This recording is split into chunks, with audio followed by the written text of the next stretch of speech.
Donc ce soir, l'eschatologie, on continue. Et on était donc dans ce grand chapitre qui concerne le retour du Seigneur. Et après donc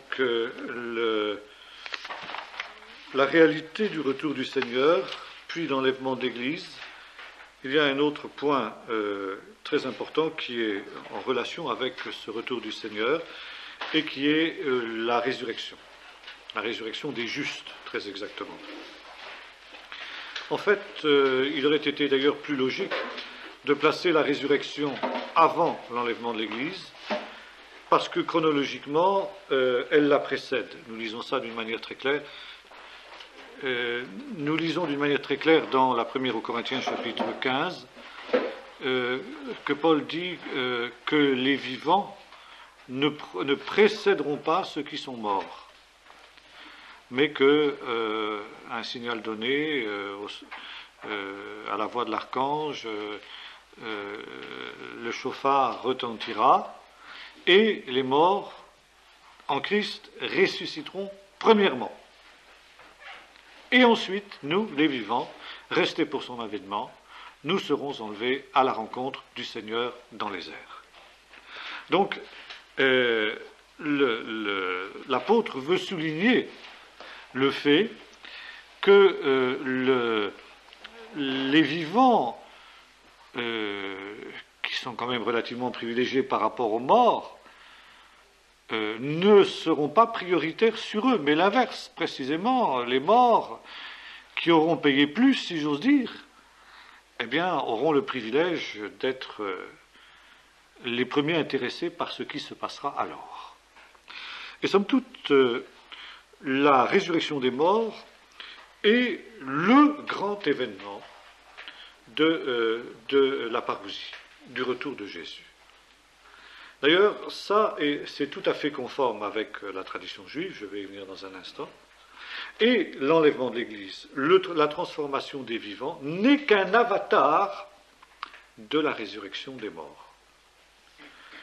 Et si Paul s'attarde relativement longuement sur cette question dans les deux passages que sont la première aux Corinthiens, la fin du chapitre 15 et les deux épîtres aux Thessaloniciens, c'est parce que, justement, les chrétiens vivants de son temps se posaient la question, résurrection des morts, c'est l'espérance d'Israël. Bon. Mais si nous sommes vivants quand le Seigneur reviendra, quand le Messie viendra, comment allons-nous pouvoir avoir part à la résurrection des morts? Avoir part à la résurrection des morts pour le juif, c'est son espoir le plus grand. Bon. Donc, si nous sommes vivants, comment allons-nous pouvoir participer à la résurrection des morts? Alors, Paul dit, finalement, il y a, comment pourrait-on dire, un événement qui est une sorte de résurrection, finalement, et qui intéresse justement ceux qui seront vivants, et qui alors, sans avoir besoin de passer par la mort, passeront finalement par une sorte de résurrection, transformation de leur corps, mais c'est finalement un peu ça. Bien. La résurrection des morts, c'est quelque chose dont le Nouveau Testament nous parle beaucoup, dans les évangiles d'abord. Jésus y fait de nombreuses allusions. C'est ensuite le centre même de l'Évangile, puisque l'Évangile se résume à cette affirmation selon Paul, Christ est mort pour nos péchés selon les Écritures, et il est ressuscité pour notre justification selon les Écritures. Et puis, dans la première aux Corinthiens, il déclare ceci, si le Messie n'est pas ressuscité, votre foi est vaine. Par conséquent, la résurrection est le fait central, aussi bien du judaïsme que du christianisme. Il nous est dit dans le livre des Actes, à plusieurs reprises, que les apôtres rendaient témoignage avec puissance de la résurrection de Jésus. Ça veut dire que si l'on devait résumer la prédication des apôtres après la Pentecôte, c'est le message de la résurrection de Jésus. D'ailleurs, si on reprend les premiers discours qui sont cités dans le livre des Actes, qui sont rapportés dans le livre des Actes, acte 2 d'abord, on nous rend compte qu'effectivement, tout est centré sur la question de la résurrection de Jésus. Pierre cite le psaume 16, tu ne permettras pas que ton bien-aimé voie la corruption, etc. Et il en donne le midrash, il en donne l'explication, en l'appliquant à Jésus, en faisant un pécheur, comme on dit en hébreu. Bon, le deuxième discours après la guérison du paralytique de la belle porte, lui aussi tourne autour de la résurrection. Et pour cette raison, les disciples sont arrêtés par les gens du temple qui sont des Sadducéens et qui, eux, ne croient pas à la résurrection. Paul résume sa prédication aussi devant le roi Agrippa en disant qu'il n'a rien fait contre la religion de ses pères, contre le judaïsme, parce qu'il n'a fait que prêcher ce qu'espèrent nos 12 tribus qui servent Dieu jour et nuit, à savoir que Dieu ressuscite les morts. Et lorsqu'il est traduit devant le Sanhédrin, il déclare « C'est pour l'espérance de la résurrection des morts que je suis mis aujourd'hui en jugement devant vous ». Ce qui provoque un beau tumulte entre pharisiens et sadducéens, précisément qui sont divisés sur cette question de la résurrection des morts. Aujourd'hui encore, la notion de résurrection est centrale dans le judaïsme. C'est d'ailleurs une des raisons pour lesquelles le judaïsme interdit l'incinération, contrairement à ce que faisaient les Romains. Alors, entre parenthèses, ça nous aide à comprendre aussi le scandale que représente pour un juif le fait des 6 millions qui ont été brûlés dans des fours crématoires. Bon. Alors, quelle est donc justement cette doctrine de la résurrection ? La résurrection, d'abord, on pourrait dire dans l'Ancien Testament.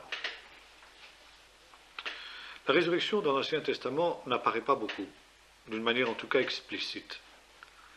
C'est la raison pour laquelle il y avait dans le judaïsme de la fin du deuxième temple des gens qui ne croyaient pas à la résurrection, notamment justement les Sadducéens.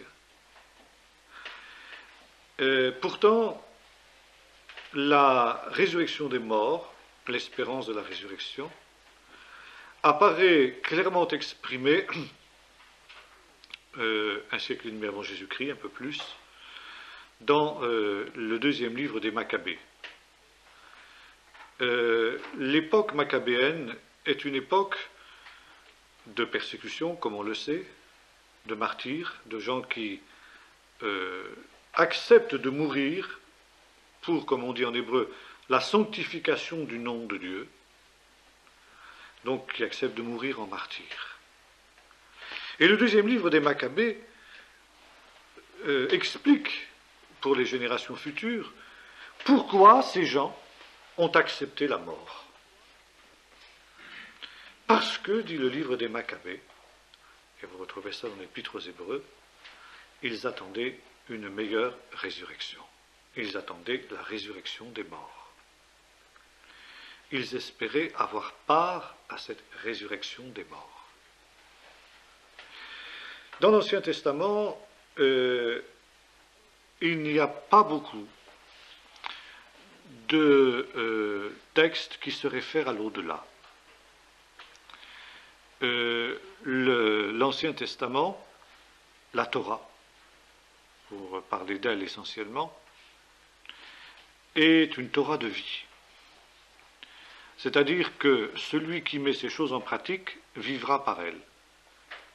Vivra dans ce monde-ci. C'est une règle de vie. Et par conséquent, la Torah ne s'interroge pas beaucoup sur ce qui advient après la mort, ce qui arrive aux morts. Ça ne veut pas dire que les hommes de cette époque-là n'avaient pas leur petite idée sur la question. Et la Torah, en agissant de cette manière, réagit contre ce qui se passait en Égypte. L'Égypte ancienne, dont le peuple d'Israël est sorti, vous le savez, était un pays où la religion était essentiellement fondée sur la mort. Les morts avaient presque plus d'importance que les vivants. Et c'est ainsi que les vivants passaient essentiellement une partie de leur vie à construire des maisons pour les morts. Il a fallu des dizaines d'années pour construire les fameuses pyramides. Et la religion égyptienne avait élaboré, au contraire de la Bible, toute une grande théorie de la vie après la mort.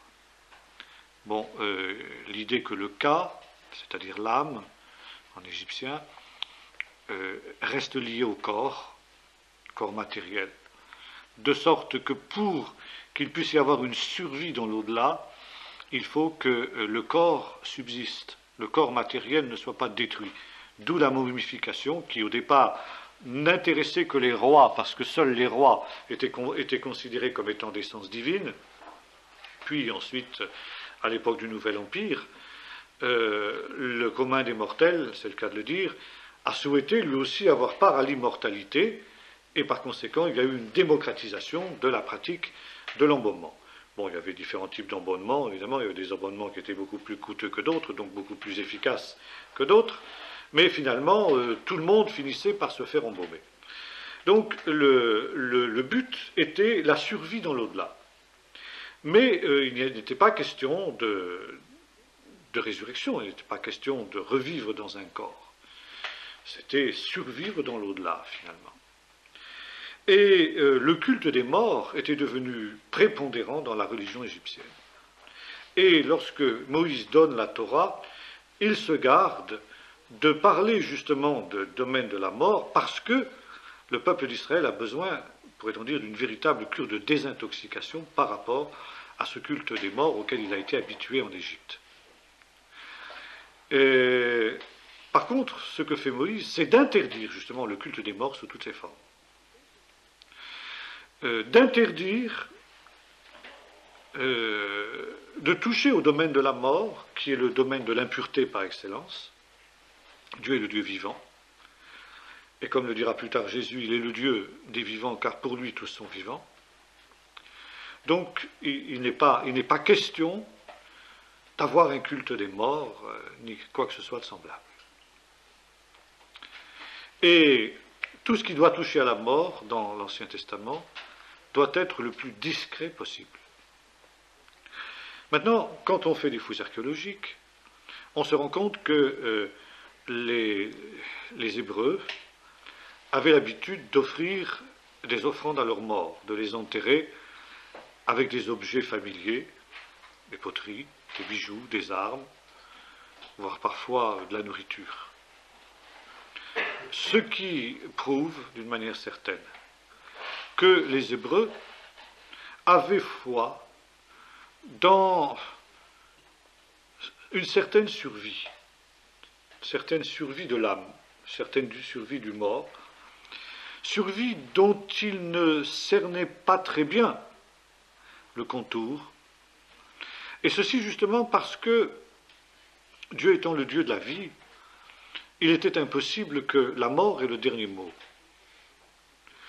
Et l'expression shalom, la paix, qui vient de la racine shalem, c'est-à-dire perfection, dans le contexte de cette réparation de la brisure dont nous avons parlé quand nous évoquons justement la Kabbale, mais qui est beaucoup plus ancienne, qu'on trouve dans la Bible elle-même finalement, impliquait ce que les apôtres appelleront justement dans les discours qui touchent autour de la résurrection, le rétablissement de toute chose. Le rétablissement de toute chose, c'est le tikkun olam. Son retraduisant en hébreu, c'est tikkun olam. Réparation de la brisure. Donc, ce qui était au commencement sera à nouveau manifesté. Et quand on lit les prophètes, alors c'est déjà beaucoup plus explicite que dans la Torah. Chez les prophètes, bon, vous avez des textes qui vont être cités, par exemple, dans le Nouveau Testament, pour appuyer la doctrine de la résurrection. Par exemple un certain nombre de textes des psaumes, qui sont considérés à leur manière aussi comme des textes prophétiques. Psaume 16, tu ne permettras pas que ton bien-aimé voie la corruption. Psaume 73, tu me recevras dans ta gloire. Job, Job 19, mon Rédempteur est vivant, je le verrai de mes yeux, etc. Dans ma chair. Là, on est dans un des textes les plus anciens de l'Ancien Testament, justement. Je le verrai dans ma chair. La doctrine de la résurrection n'est pas explicitée, mais elle est là tout entière. Dans ma chair, ça veut dire pas désincarné, justement, mais bien incarné. Bon. Et puis, évidemment, on trouve ça aussi déjà chez Isaïe 24. Dieu prépare sur cette montagne un festin de mets succulents, et sur cette montagne, il anéantit le voile qui recouvre tous les peuples. Dieu anéantit la mort pour toujours. Alors que mes morts revivent, que les cadavres sortent de la poussière. On a déjà donc ici des textes qui sont beaucoup plus explicites et qui laissent entendre une résurrection. Et c'est intéressant de voir qu'à cette période-là, où justement cette doctrine devient plus explicite, le mode de sépulture change. C'est l'époque royale au cours de laquelle, lorsque quelqu'un meurt, on le dépose dans un tombeau creusé dans le roc, ou une grotte naturelle d'ailleurs. C'est ce qu'on appelle une espèce de reposoir, qui est un lit de pierre. Et lorsque la chair a été décomposée, on rassemble les os.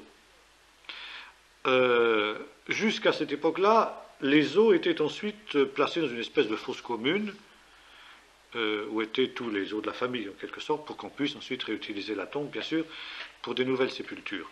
D'où l'expression biblique « être rassemblé à ses pairs », pour désigner la mort. À partir de l'époque royale, de l'époque classique, au lieu de mettre les ossements en vrac dans une fosse commune, on les met dans des ossuaires. Des ossuaires, ce sont des espèces de petites urnes en terre cuite ou en pierre taillée, qui sont des urnes individuelles. C'est plus collectif, c'est individuel. Et en général, il y a le nom du défunt dessus. Ça prouve quoi? Ça prouve, si vous voulez, que là, on attend quelque chose. On attend une manifestation qui fera qu'il faut que chacun ait sa sépulture individuelle, c'est-à-dire ait l'intégrité de son être physique. Et des gens comme Yadin voient dans cette nouvelle coutume un pas nouveau, justement, dans l'élaboration de la doctrine de la résurrection des morts. Maintenant, quand on fait de l'archéologie, il y a un autre élément tout à fait intéressant qu'on trouve au niveau, justement, des rites funéraires, c'est ce qu'on trouve aux aurores de l'humanité dans ce qui, jusqu'à l'heure actuelle, est la plus vieille ville du monde, Jéricho. Dans la couche la plus ancienne de Jéricho, qu'on appelle Jéricho 9 et Jéricho 8, qui date donc de l'époque néolithique, on a découvert des crânes qui, une fois que la chair a été décomposée, on a remodelé sur le crâne, avec de la terre, les traits du défunt. Et ensuite, le cadavre, le squelette, ou le cadavre ainsi reconstitué finalement en terre, a été réenterré en général sous la maison. Les sols étaient en terre battue, et c'était donc très facile d'enterrer donc ainsi le propriétaire de la maison sous sa maison. Ça lui permettait justement d'une part de ne pas être trop dépaysé dans l'au-delà, il était encore chez lui, et puis deuxièmement, cette manière de remodeler le visage du défunt sur le crâne, eh bien, était un rappel de ce qu'a fait le Créateur au commencement. Il a formé l'homme du limon de la terre, nous est-il dit, et quand cela a été fait, il a soufflé dans ses narines un souffle de vie, et là, l'homme est devenu un être vivant. Et pour Yadin, les habitants de Jéricho 9, donc aux tous aurores de l'humanité, là on est tout à fait au commencement, encore avant Sumer, si vous voulez, avant les civilisations les plus anciennes, eh bien, les hommes de cette période-là avaient foi dans la résurrection des morts, et ils anticipaient, en remodelant eux-mêmes, si vous voulez, le corps de leurs disparus, attendant le jour où à nouveau Dieu soufflerait un souffle de vie dans les narines de ces gens. Donc, l'espérance de la résurrection des morts est quelque chose d'extrêmement ancien.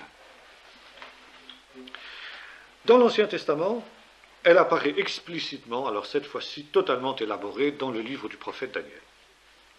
Daniel 12, alors on va relire ce texte, parce qu'il est fondamental. Il est à la base justement de toute la théologie du Nouveau Testament sur la résurrection des morts, donc en relation avec les temps de la fin. Dans ce temps-là, se lèvera Michaël, le grand chef, celui qui tient bon faveur de ton peuple. Ce sera un temps d'affliction tel qu'il n'y en a pas eu depuis que les nations existent jusqu'à ce temps-ci.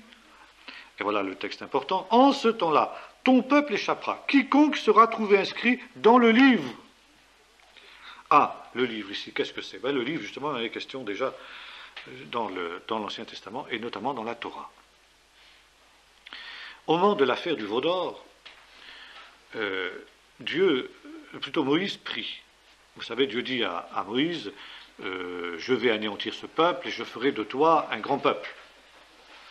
Et Moïse intercède en faveur du peuple et lui dit, si tu ne veux pas pardonner à ce peuple, alors efface-moi du livre que tu as écrit. Et Dieu répond, c'est celui qui est infidèle que j'effacerai du livre que j'ai écrit. Quel est ce livre? Le livre de vie que nous retrouvons dans l'Apocalypse, qui justement est la promesse de la vie éternelle. Donc, certains sont écrits dans le livre, et on retrouve aussi ce livre à plusieurs reprises dans l'Ancien Testament. Je n'ai plus les références exactes en tête, mais enfin, il apparaît plusieurs fois, ce fameux livre de vie. Il ne faut pas oublier cette intuition très juste qu'ont les Juifs, à savoir qu'à côté du texte écrit de la Bible, il y avait une tradition orale dont on trouve des réminiscences dans les Midrashim, justement. Et les Midrashim, comme j'ai eu l'occasion de le voir avec un spécialiste de la question, sont souvent des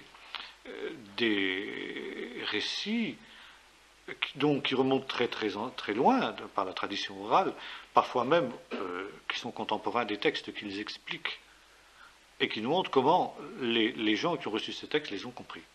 Ça ne veut pas dire qu'ils sont inspirés, ça ne veut pas dire qu'il faut les recevoir comme parole d'évangile, mais ça veut dire que parfois ils jettent un éclairage très important. Or, ces midrashim, c'est très clair, n'est-ce pas? Ici, bon, le livre, la notion du livre, elle apparaît dans très très nombreux midrashim. Livre de vie, livre sur lequel le Seigneur inscrit. On trouve ça, par exemple, aussi au moment du rituel de Kippour. À Kippour, les livres sont ouverts, le livre de vie est ouvert. Et on a l'occasion, si par exemple on est un criminel, un méchant, un vaurien, il suffit de se repentir avant la Neila, c'est-à-dire avant la sonnerie du chauffard qui marque la fin du Kippour, et puis Dieu qui ouvre à ce moment-là les livres, peut très bien vous inscrire dans le livre de vie. À l'inverse, si vous êtes inscrit dans le livre de vie, mais que vous conduisez comme un schnappant, il est fort possible que Dieu, à Kippour, ouvre le livre et puis vous efface.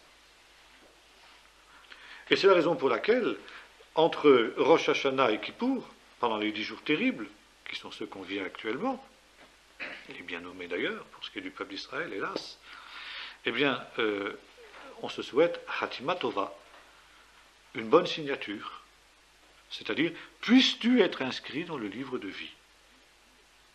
Vous savez que Jésus reprend cette formule quand les disciples reviennent d'avoir chassé les démons, Jésus dit, ne vous réjouissez pas de ce que les démons vous soient soumis, mais plutôt de ce que vos noms soient inscrits dans le livre de vie. Donc ici, ceux qui sont inscrits dans le livre, beaucoup de ceux qui dorment, donc de ceux qui sont morts.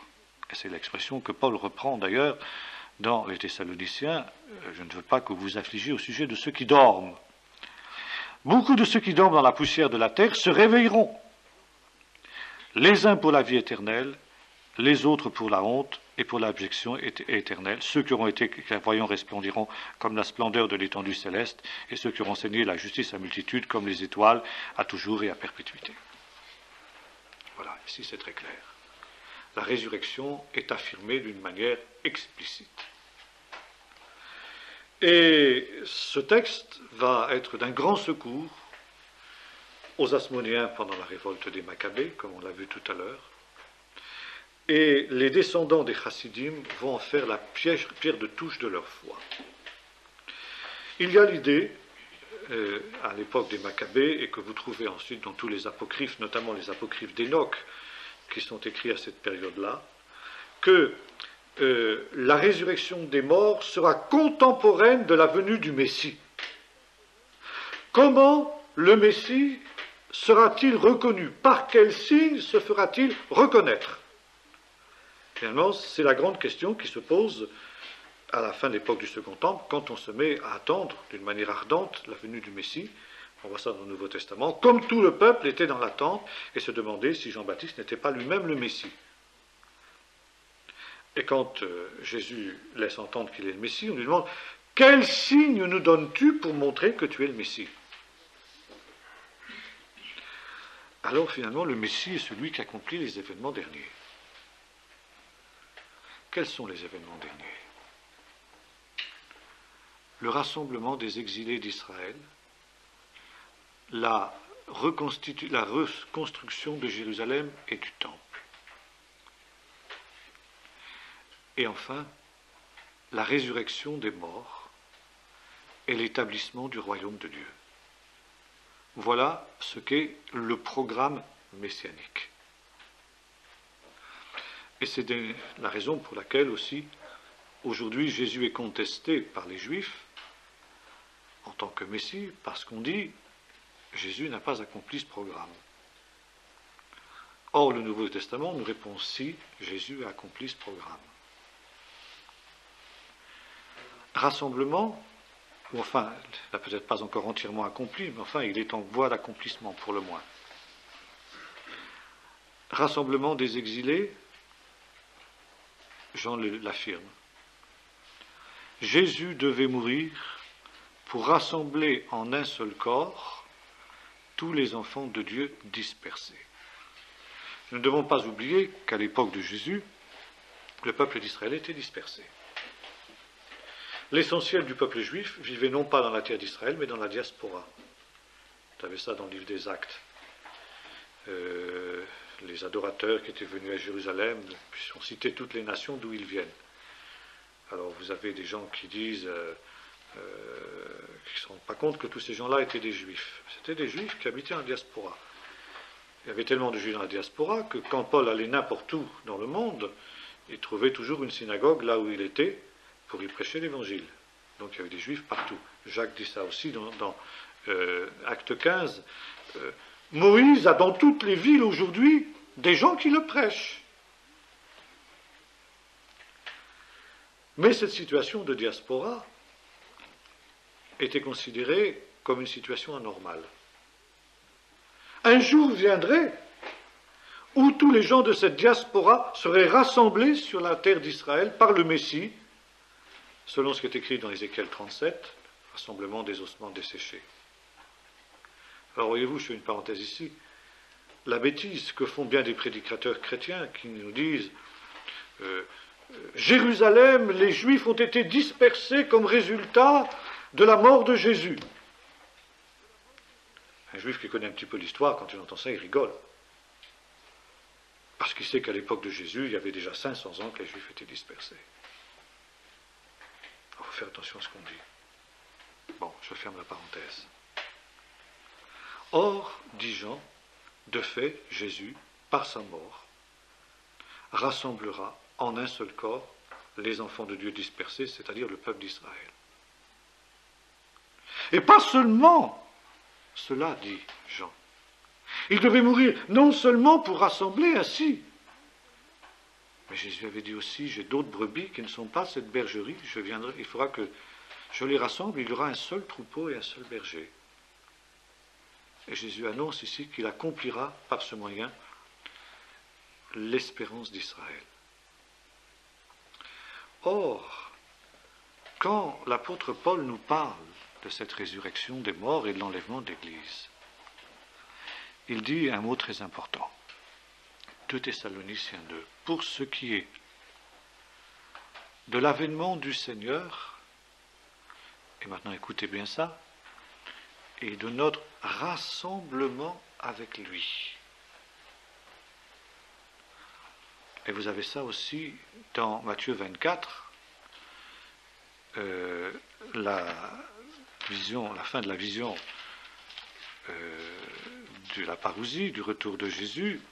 Vous allez voir tout de suite comment c'est intéressant.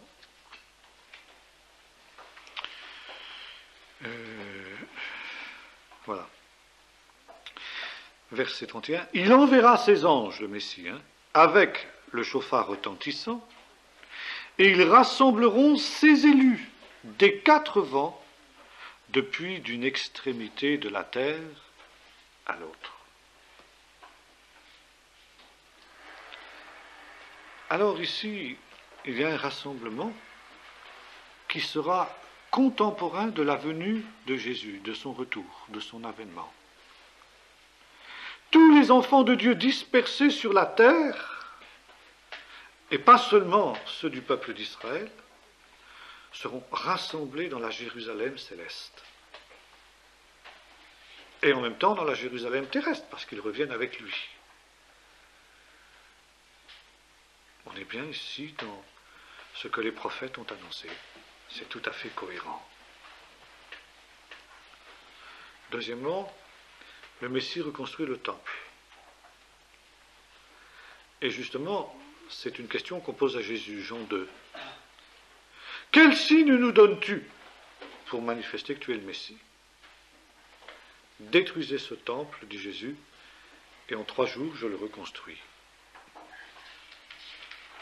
Et on lui dit, mais enfin il a fallu 46 ans pour construire ce temple.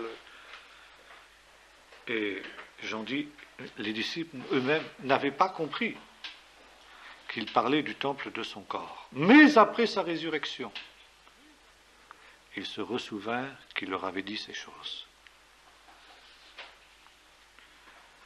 Donc, reconstruction du temple. Et finalement, tous ces 2 éléments, rassemblement et reconstruction du temple, tournent autour du point central annoncé par Daniel, la résurrection. La résurrection, c'est évidemment la chose importante, parce que la résurrection, c'est comme le dira l'apôtre Paul dans 1 Corinthiens 15, la destruction du dernier ennemi, la victoire sur le dernier ennemi. Et par conséquent, quand la mort est vaincue, plus rien ne s'oppose au rétablissement de toutes choses. Rétablissement de toutes choses que l'apôtre Paul décrit dans Romains 8, à la fin justement de toute cette grande fresque où il a dépeint justement la manifestation du salut en Jésus-Christ. Et voilà ce qu'il nous dit. Verset 19 du chapitre 8. Aussi la création attend-elle avec un ardent désir la révélation des fils de Dieu, car la création était soumise à la vanité, ça veut dire à la caducité, non de son gré, mais à cause de celui qui l'y a soumis, c'est-à-dire l'homme, par son péché. Avec une espérance, cette même création sera libérée de la servitude, de la corruption, de la mort, pour avoir part à la liberté glorieuse des enfants de Dieu. Or, nous savons que jusqu'à ce jour, la création tout entière soupire et souffre les douleurs de l'enfantement. C'est une notion très, très juive. Révéler Mashiach, les souffrances de l'enfantement messianique. le règne du Messie viendra dans la souffrance. Et on a ça dans Daniel, tout à l'heure on l'a lu. Un temps d'angoisse comme il n'y en a jamais eu. Donc la création, ce n'est pas seulement l'homme, mais c'est la nature tout entière qui est intéressée par ces souffrances de l'enfantement messianique. D'ailleurs, les prophètes décrivent ce temps par des convulsions cosmiques, les montagnes qui se renversent, les rochers qui tombent, les étoiles, le soleil qui donne plus sa lumière, etc. C'est un temps où les puissances des cieux sont ébranlées, comme dira l'apôtre Paul aussi. Donc la création souffre les douleurs d'enfantement. Bien plus, nous aussi, qui avons les prémices de l'esprit, nous aussi nous soupirons nous-mêmes, en attendant l'adoption, la rédemption de notre corps.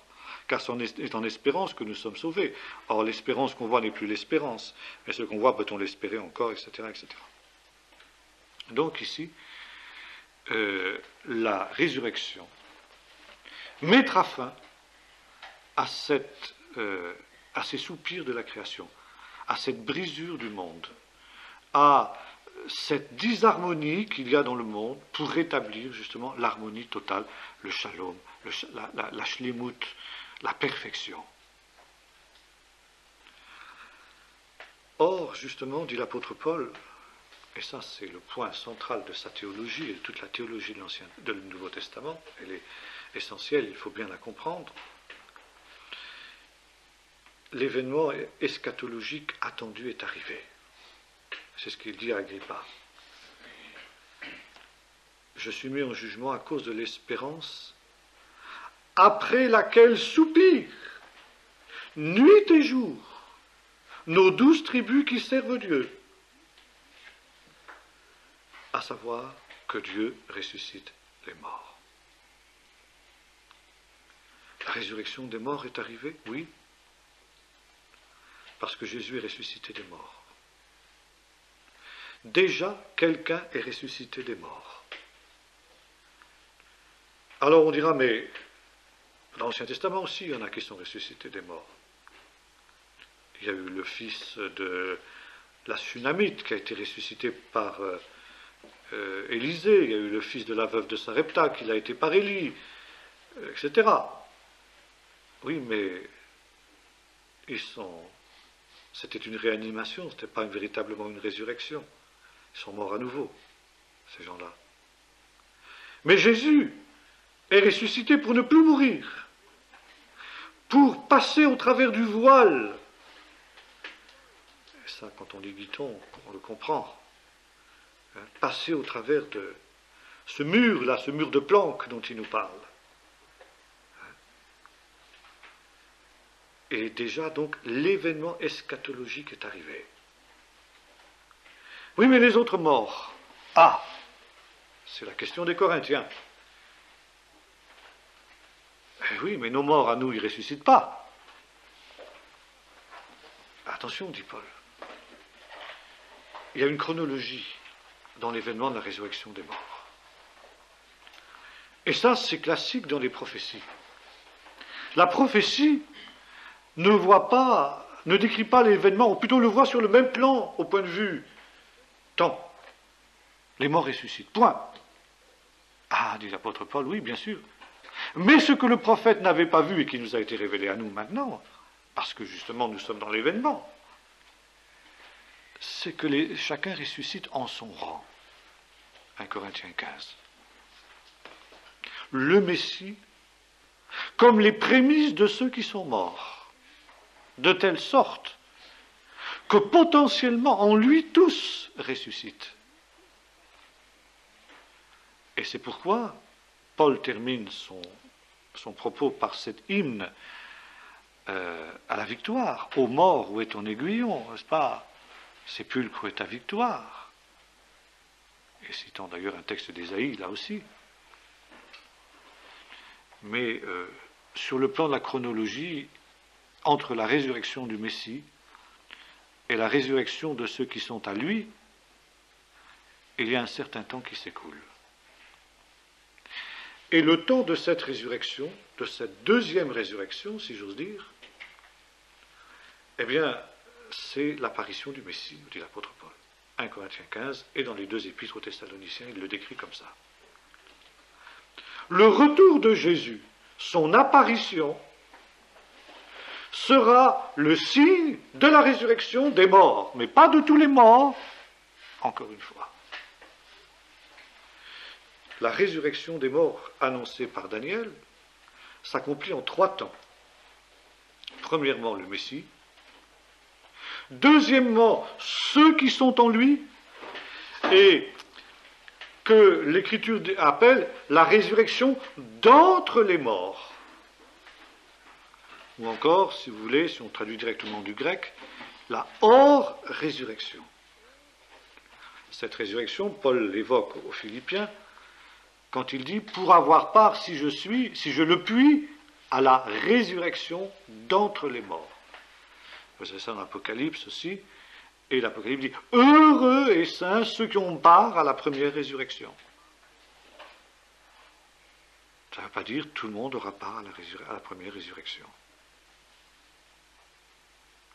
Seuls ceux qui auront vécu une vie pure, sainte, finalement, seuls ceux qui auraient été dignes d'être enlevés, si Jésus était revenu de leur vivant, participeront à la première résurrection. Et la seconde mort n'a plus de pouvoir sur eux. Ceux-là, ils entrent dans le salut de Dieu. Et puis, à la fin, on voit ça dans l'Apocalypse, et Paul le laisse entendre, tous les morts ressuscitent, petits et grands. Et ils ressuscitent pour un jugement. Les livres sont ouverts, et là nous retrouvons ces fameux livres, n'est-ce pas, où sont écrits, on trouve ça aussi dans Daniel 7, les livres, où sont écrits, cette fois-ci c'est plus le livre de vie, mais ce sont les livres où sont écrits les actions des uns et des autres, et ce sont ces témoignages écrits qui servent de base à ce jugement. Car contrairement à la hors-résurrection, à laquelle participent ceux qui ont cru et qui sont sauvés sur la base de la grâce, de l'œuvre de Jésus, puisque Jésus est leur justice, ils ressuscitent en lui, ils sont en lui. Déjà, dit l'apôtre Paul, parce qu'il est ressuscité, nous sommes déjà ressuscités, potentiellement. C'est déjà fait, c'est pas encore, mais c'est déjà. Et il dit en espérance, nous sommes déjà ressuscités. Mais pour ceux qui ont part à la 3e résurrection, ce que l'Apocalypse appelle la 2e, c'est-à-dire si on exclut la résurrection de Jésus, c'est la 2e. Alors ceux-là sont jugés selon leurs œuvres. Non plus sur la base de la grâce du salut qui est en Jésus-Christ, mais sur la base de leurs œuvres. Quiconque ne fut pas trouvé inscrit dans le livre est jeté dans les temps de feu et de soufre sur lesquels nous aurons l'occasion de revenir. Alors, voilà ici justement comment se situe cette question de la résurrection dans la Bible. Maintenant, il y a une autre question très importante qui se pose, et qui se posait pour les Corinthiens.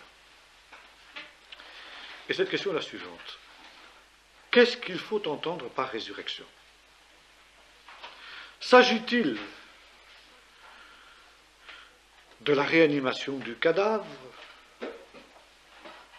ou bien de la survie de l'âme? Et pour les Corinthiens, c'était une question très importante parce qu'il n'était pas de culture juive. Pour le juif, la résurrection ne faisait pas problème. Comme le dit l'apôtre Paul, nos 12 tribus aspirent à ça nuit et jour, et l'attendent nuit et jour. D'ailleurs, aujourd'hui encore, les prières quotidiennes disent cela, appellent à ce que la résurrection des morts arrive de notre temps. Bien. Mais les Juifs étaient les seuls à avoir cette idée de la résurrection des morts. Dans le monde romain de l'époque, c'était une absurdité. Pourquoi?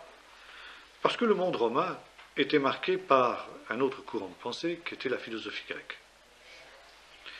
Et la philosophie grecque, notamment celle de Platon, avait élaboré une toute autre idée. Platon, je ne sais pas si vous connaissez cet apologue qu'il a écrit qui s'appelle La Caverne. Platon imagine l'homme, le monde, comme un endroit où des hommes sont en prison dans une caverne. Et là, ils ont le dos tourné vers le mur de la caverne, ils ne peuvent pas regarder vers l'entrée de la caverne. Alors, bon, il y a des choses qui passent, il y a une lumière qui passe là-bas, alors ils voient des ombres sur le fond de la caverne. Et tout ce qu'ils peuvent voir, c'est des ombres. Ils ne voient jamais la réalité, parce qu'ils sont prisonniers au fond de cette caverne. Puis de temps en temps, il y en a un qui est libéré de cette caverne, qui sort de la caverne, et puis qui voit les choses telles qu'elles sont. Bon. C'est en gros, si vous voulez, l'idée que Platon se faisait de l'existence humaine. Platon avait cette idée qu'il existait au-delà du monde sensible, du monde matériel, le monde des purs esprits et des pures idées, qui était le monde véritable. Mais que l'homme, prisonnier dans un corps matériel, était comme dans cette caverne, incapable de voir la réalité. Prisonnier. Pourquoi ? Parce qu'il était prisonnier de la matière. Et l'homme n'est libéré de sa prison qu'à la mort. La mort est une délivrance, parce que la mort permet à l'homme de rejoindre le domaine des purs esprits. Et là, notamment l'esprit des sages, des philosophes, atteint le plus haut degré de contemplation possible, et donc vit dans une éternité bienheureuse. Bon. Alors, vous comprenez que si vraiment la matière, donc le corps est mauvais, dire ensuite que le comble de la félicité, c'est que cette âme qui a enfin été désincarnée, qui a rejoint le monde des purs esprits, doit revenir dans un corps. Alors, non, c'est impensable. Et vous avez là l'explication d'un certain nombre de textes qu'on trouve dans le Nouveau Testament. Par exemple, quand Paul vient à Athènes, il s'entretient avec les philosophes grecs. Stoïciens et épicuriens, qui, quels qu'ils soient, ont cette idée, une idée platonicienne.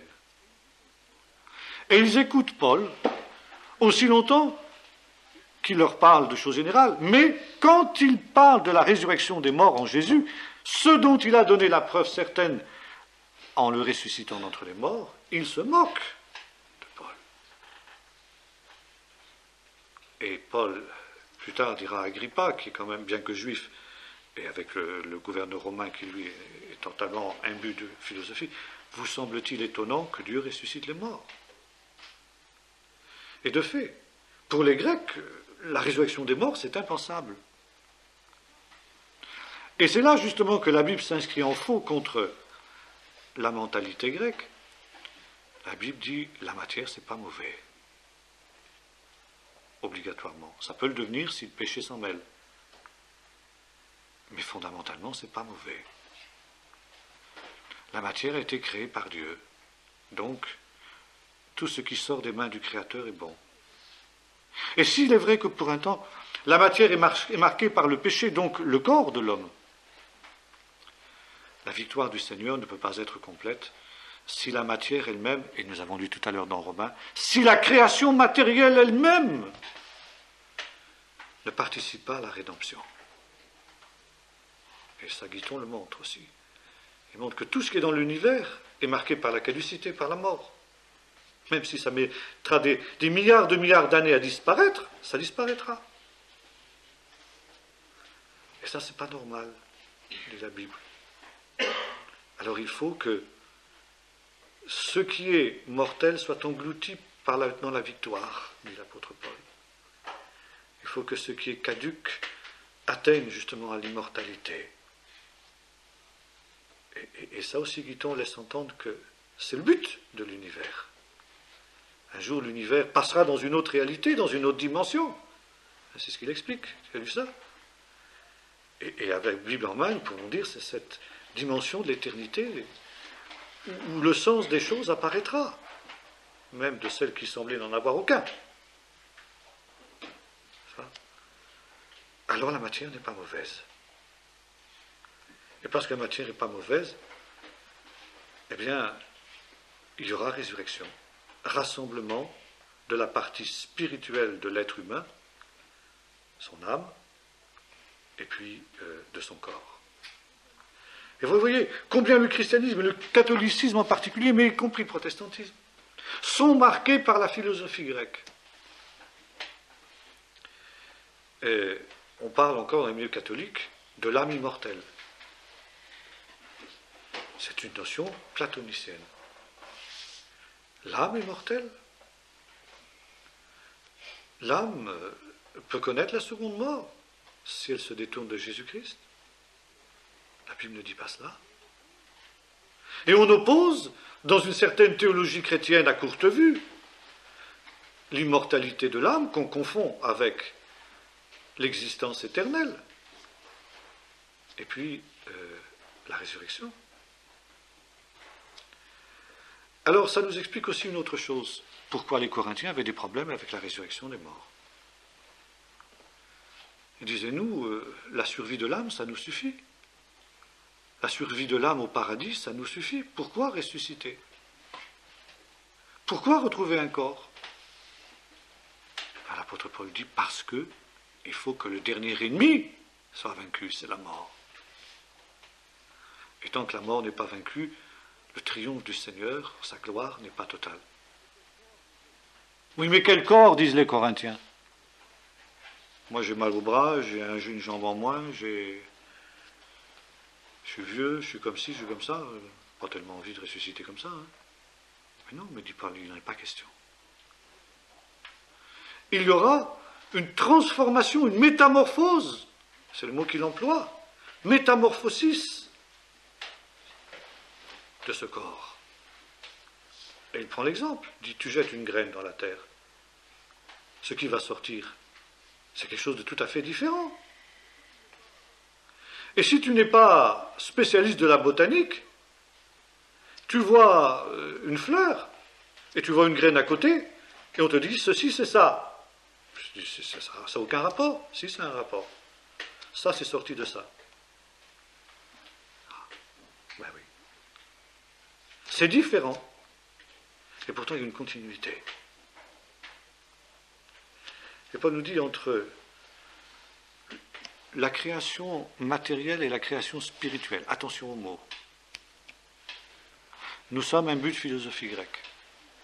Et quand nous disons spirituel, à cause de Platon, même si nous ne connaissons pas Platon, nous disons immatériel. Mais quand Paul dit corps spirituel, il ne dit pas corps immatériel. Spirituel dans la Bible, ça veut dire ce qui vient d'en haut, et terrestre, ce qui vient d'en bas. Il y a un corps terrestre, et il y a un corps spirituel. Ça veut dire qu'il vient d'en haut, mais ça ne veut pas dire qu'il est immatériel. Regardez le corps de Jésus. Le corps de Jésus, il pouvait le toucher. Et Thomas pouvait mettre ses mains dans les marques de ses clous, dans son côté. Ils ont reconnu que c'était Jésus. Et pourtant, le corps de Jésus, il avait des propriétés extraordinaires. Il se déplaçait à une vitesse extraordinaire. Il pouvait passer au travers des murs, des portes fermées. Il était là, il paraissait, il disparaissait. Il mangeait, Jésus. On lui a donné à manger un poisson pour montrer qu'il n'était pas justement un esprit, qu'il n'était pas immatériel. Il a voulu le prouver. Les disciples, quand ils l'ont vu, croyaient que c'était un fantôme. Ils disent non. Un fantôme n'a ni chair ni eau, comme vous voyez que j'ai. Donc c'était bien un corps matériel, mais c'était un corps spirituel. Ce n'est pas incompatible. Et en même temps, ce corps, il n'avait pas besoin de manger, il n'avait plus besoin. Il était au-delà de ces réalités terrestres. Et en même temps, il était différent de son corps. Marie-Madeleine ne l'a pas reconnu du premier coup. les disciples d'Emmaüs n'ont pas reconnu, etc. Quand Jean le voit dans l'Apocalypse, alors il le voit avec un corps glorifié, comme il l'avait vu d'ailleurs à la Transfiguration. C'est un corps qui est adapté à un autre mode d'existence, à une autre réalité. Et Paul fait l'opposition, si vous relisez 1 Corinthiens 15, on n'a pas le temps de le faire ce soir, mais vous relirez, le corps il se met méprisable, il ressuscite glorieux, il se met infirme, il ressuscite plein de force, etc. Il y a en même temps continuité et discontinuité. C'est pas le même, à la limite ça n'a rien à voir, et pourtant il y a une continuité, comme entre la graine et la plante qui en sort. Comme entre la chenille et le papillon, on emploie le mot métamorphosis. Qu'est-ce que c'est la métamorphose d'un insecte? Vous avez une chenille, pas très esthétique quand même, une chenille. Et puis cette chenille, soudain, elle entre dans son cocon. Et puis vous avez un splendide papillon qui sort du cocon. Je dis, mais c'est pas le même animal, c'est deux animaux différents quand même. Non, ce n'est pas deux animaux différents, c'est le même, à deux stades de son évolution. Mais il y a un monde entre ces deux animaux. Un est un misérable ver de terre qui rampe là comme ça et qui est incapable de s'élever. Et puis l'autre est un splendide papillon capable de voler, etc. Ben oui. Il y a continuité et discontinuité. Alors ça nous explique les difficultés qu'avaient les Corinthiens. Paul dit attention. Si vous ne croyez pas à la résurrection, votre foi est vaine et vous êtes dans vos péchés. La foi dans la résurrection des morts, c'est la pierre de touche du christianisme. Mais alors, la survie. Ah oui, il y a aussi survie. Survie de l'âme. On a vu ça. Quand quelqu'un meurt, eh bien, s'il est en Christ, il va dans un lieu de paix, mais il attend quelque chose de meilleur. C'est déjà infiniment mieux que ce qui est dans le monde, mais ce n'est pas encore l'état parfait. Il y a encore quelque chose de mieux. Et nous voyons dans l'Apocalypse les âmes de ceux qui ont été décapités, qui sont sous le trône, et qui ont déjà des robes blanches, mais qui crient jusque à quand tarderas-tu, etc. Elles attendent, ces âmes, quelque chose de mieux. Alors, c'est très important, cette notion de résurrection des morts, parce que aujourd'hui aussi, ça pose problème, pour les mêmes raisons que pour les Corinthiens. Parce que notre civilisation moderne voit les choses aussi d'une manière finalement grecque. On continue à fonctionner au niveau de la pensée dans des catégories qui sont celles de l'hellénisme, ne serait-ce que par rapport à la notion de création.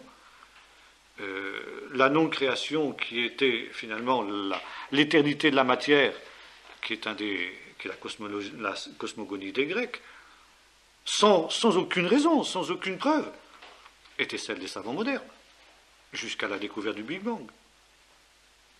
Donc aussi, on continue à fonctionner dans les catégories de la philosophie grecque. Et maintenant, il y a une autre philosophie qui s'ajoute, c'est la philosophie orientale avec l'histoire de la réincarnation. Réincarnation, la Bible expédie en une phrase, et je ferai de même. Il est réservé aux hommes de mourir une seule fois, après quoi vient le jugement. Donc, il n'est pas question de réincarnation. Ce que nous attendons, c'est justement la résurrection des morts.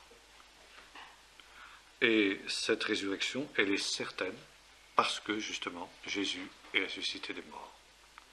Et cette résurrection des morts fait que toute l'économie du salut est changée, bouleversée.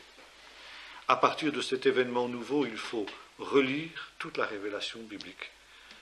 Et c'est ça, l'Épître aux Romains. L'Épître aux Romains et l'histoire du salut vue depuis ce point de vue-là. Voilà, en gros, ce que je veux dire ce soir sur la résurrection des morts.